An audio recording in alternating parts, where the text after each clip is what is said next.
Four, three, two, one. Hi, everyone. It's Tasha. Welcome to my little podcast for the love of small town politics. I am so happy to welcome Kathleen Caccamo. Happy to have you on with us. Hi. Hi. Sure. Good. There's lots to talk about.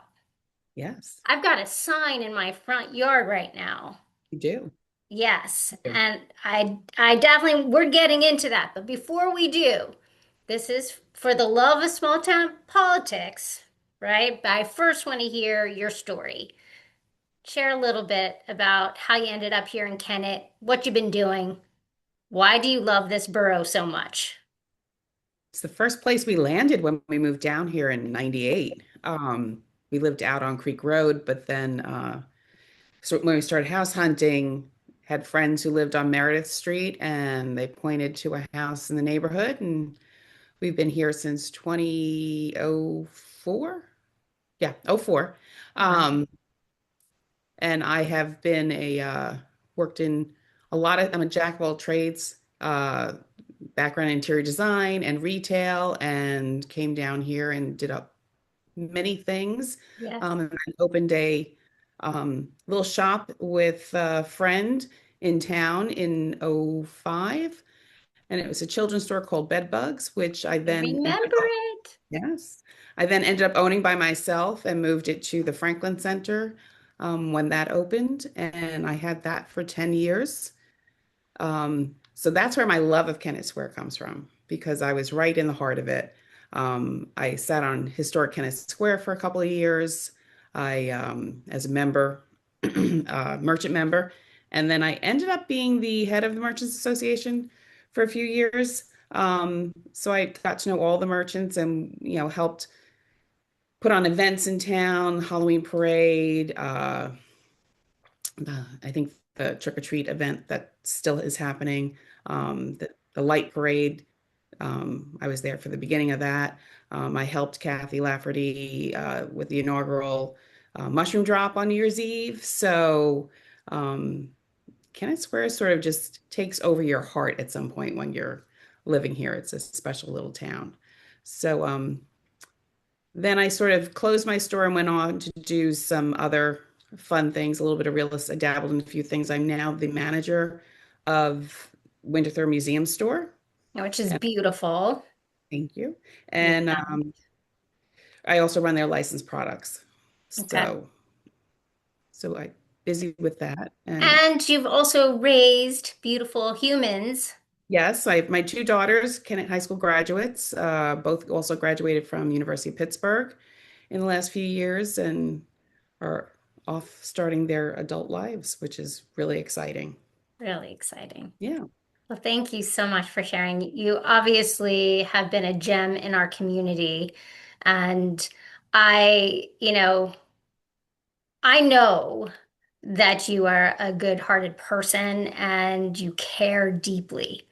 And I'm very excited that you are deciding to serve our community again. So let's get into that. My sign out front says your name, Yes. a Democrat for Borough Council, and I know this isn't your first time. No. So Uh, what's the deal with that? so back in 21, the got a phone call saying that there were some seats open and would I be interested? And I, of course, just like everybody else, said, no, you don't want me.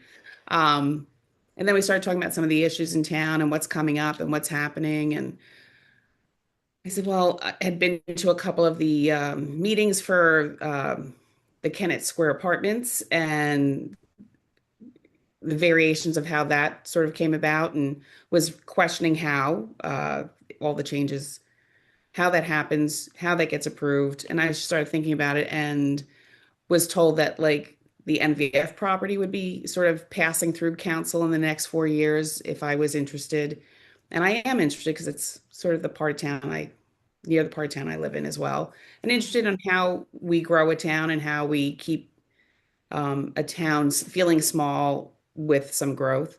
So I was elected onto council in 2022, um, and have been working uh, through with the Planning Commission and the Harb Commission and understanding how all those processes work. We had a new borough manager at the time. So there was a lot of changes going on in the last 4 years. 2 years into that, I became the vice president of council. Hmm. So Bob Norris is the president of council, and I'm the vice president, um, which just means we run the meetings, really. Um, but you take on a little bit more responsibility of what's going on. And I sit on quite a few committees. Um, and every year we go through either strategic planning. This year we're starting to do a comp plan for a 10-year, which is a requirement. Um, but you get into the budget every year. Hmm. And where we didn't raise taxes and where we do raise taxes, do we have to raise taxes? Um, I'm a, I tend to lean towards the, can we do it as, not hit everybody hard, do it if we have to do a little cost of living increase every year, something that's manageable, and then making sure that the money we bring in actually is being used for things that benefit everybody in town. And unfortunately, our infrastructure is taking a hit. Um, Water main breaks, sewer plant, streets, and those are expensive to fix. So Yeah. yeah, we've been really lucky that with the last, definitely the last 2 years, but the last 4 years, we've only had to raise taxes once so far. Um, and that was a combination of things. Fire EMS expenses are big because costs a lot of money to protect the town and the area. Hmm. Um, but we got grants for a lot of the other things. So we have worked hard to make sure that we have used our tax dollars responsibly in the last 4 years, which I think is a big thing. And the fact that we have a good line of communication up to the governor's office, and we can sort of get projects heard about and listened to and get them. We've been very, very fortunate that we've collected a lot of grant money that has helped us out and will be helping us out in the next few years. Okay. All right. So you're alluding to the fact that this year, so the last couple of years, I have aging parents. I have a full-time job. I have aging parents who I'm taking care of, and sometimes your brain gets a little wonky. And I sent an email with the wrong email address to the voting election services. So I missed getting on the ballot this year. Okay. And it was a mistake of my own, and I take full responsibility for that. Um, but it was a bit of an ouch that my name wasn't on the ballot for the primary. So we spent some time putting my name out there for a write-in. Um, and there was a lot of Democrats running this year. So I didn't quite get enough Democratic votes within that primary season, but I got enough votes on the Republican side that my Okay. name is on the Republican ballot. And what that means is that people who know me, no matter what party uh, preference they are, know that I'm out for what's best in town and the best interest of all the residents in town, and sort of a fiscally conservative in how the money is spent when we budget out. Because if we're going to raise taxes, I want to know that it's a responsible raising of taxes and that we're not just raising taxes. And it's a tight budget in the borough. Okay. Yes, thank you. I wanted you to address the elephant in the room because, But on the Republican ticket. yeah, Democrat on the Republican ticket. I know my mom had a question about that. She had asked you on Facebook, what's the deal with that? So she wanted to know. Appreciate you answering that. So I want to know, Kathleen, give me, tell me the top five things that we're looking to do this year. Like why are we gonna check the box on on the Republican side for you? Well, because I am, um, A Democrat. regardless, it's the interesting thing because borough council is sort of it's very bipartisan. Um, it's see, I've been going to borough council meetings since '05.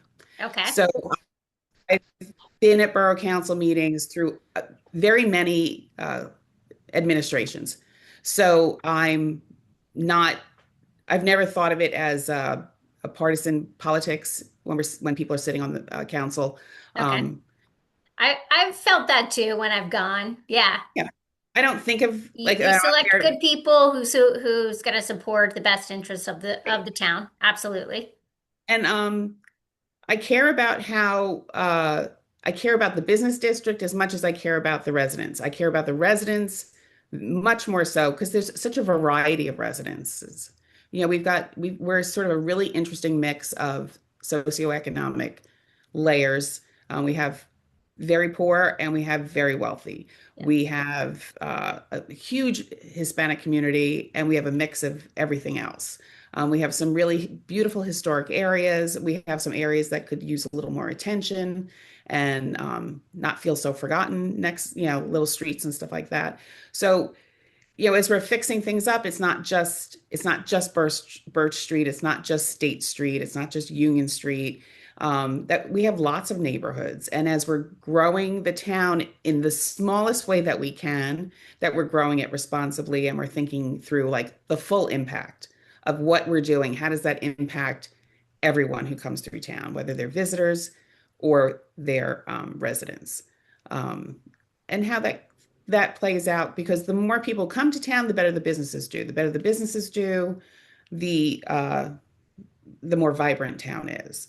And then maybe we're getting more money in from the business side so that we're not hitting the residents here on the tax side. There's very few avenues for the borough to make money. Hmm. So um, that's where we have to be very careful of how we're spending money. Okay. And infrastructure is really, it's old. And we're noticing water main breaks constantly. Our streets team is doing a great job in finding ways to fix them without digging up everything, though it doesn't feel that way all the time as streets close down to fix some of the mains. So they're doing a great job. They're finding grant money to cover some of the costs of that.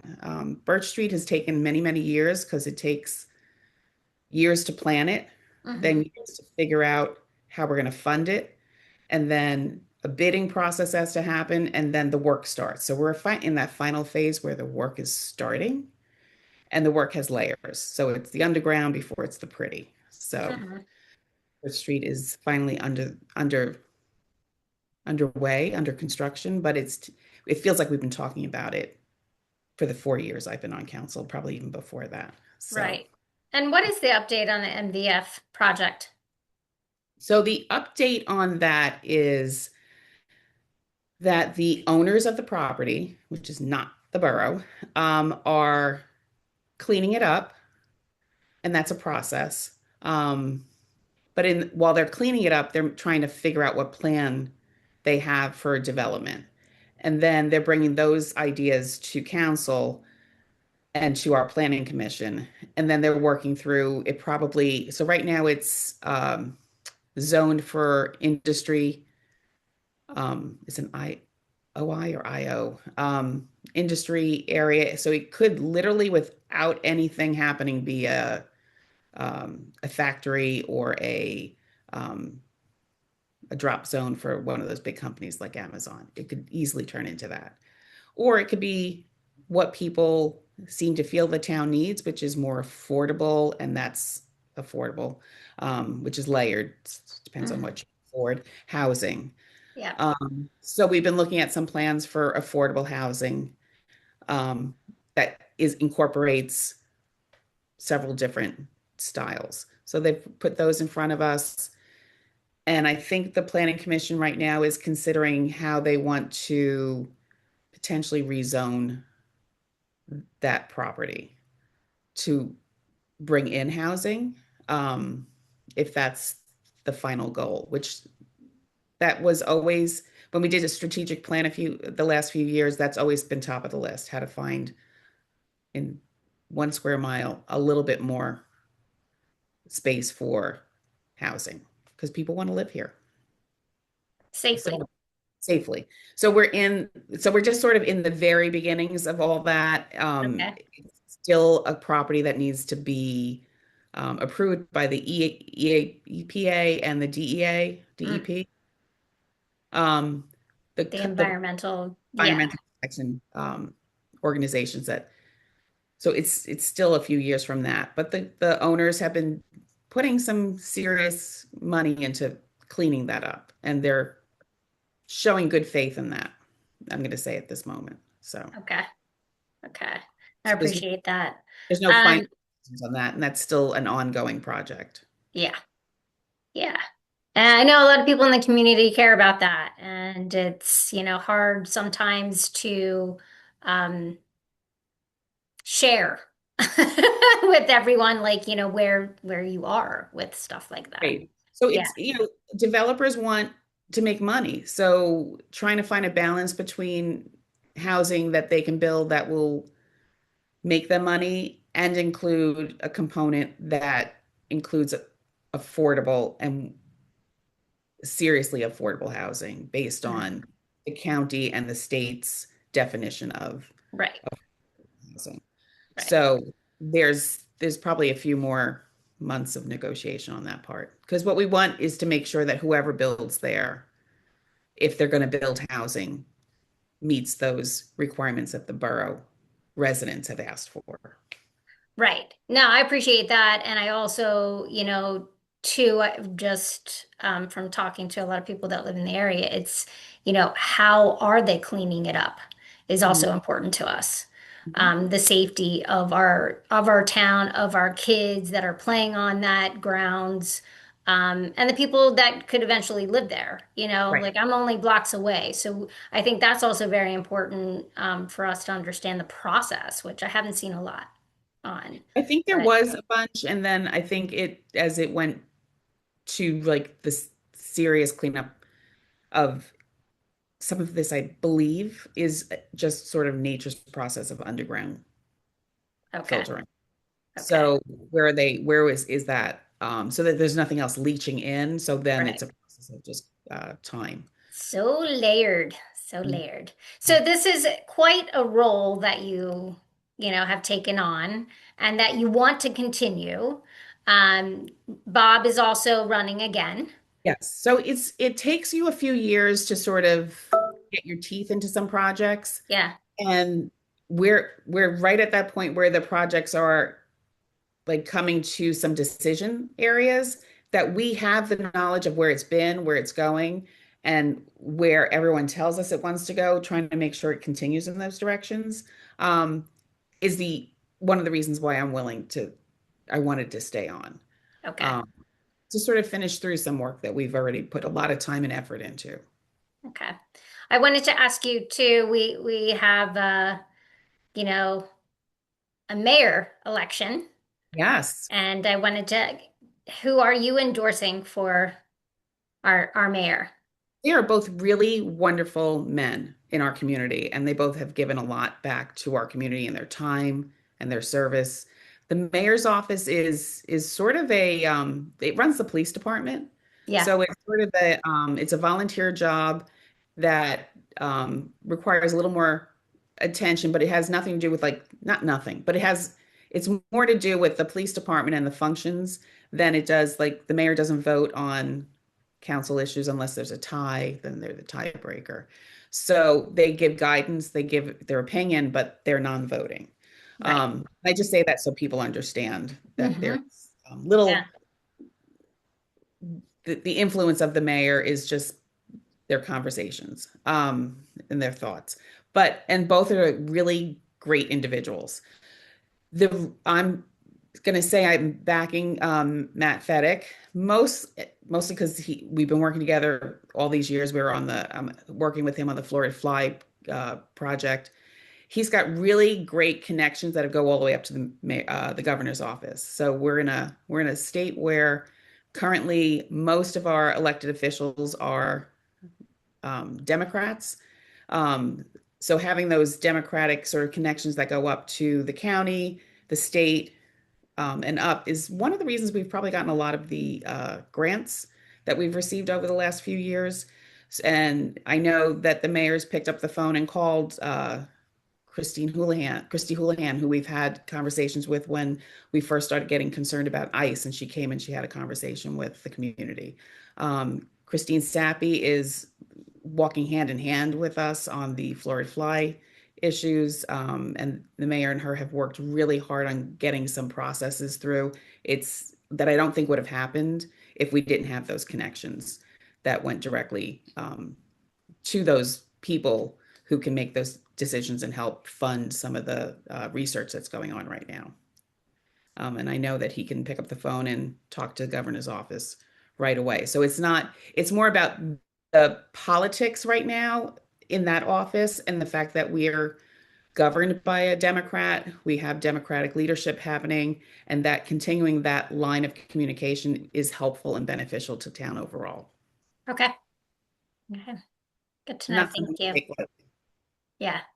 No, I appreciate that. All right. So election day is coming. It is Few more weeks. like not even two. It's exciting. Yes.